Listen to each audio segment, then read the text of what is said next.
menden zo'r davolamaydi degan odamning o'zini sindiradi. Hammam oddiy odam.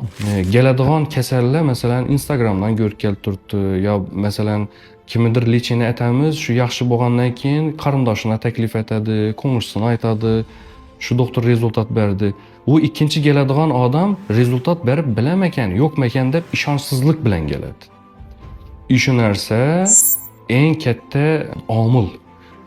Sababi bizlara ishonch bo'lmasa, bizning lechinamiz ham eng zo'r dorilarni yozaveradi, foydasi yo'q. Birinchi navbatda ota-ona shu doktorga kelayotirmi, u kim bo'lishidan qat'iy nazar, u eng kuchli professor bo'ladimi yo karyerasini endi boshlayotgan doktor bo'ladimi?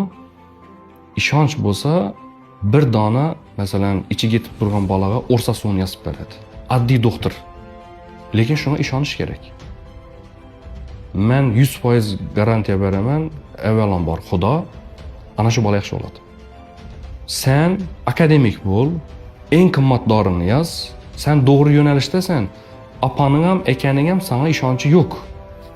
Bu dori ta'sir etmaydi.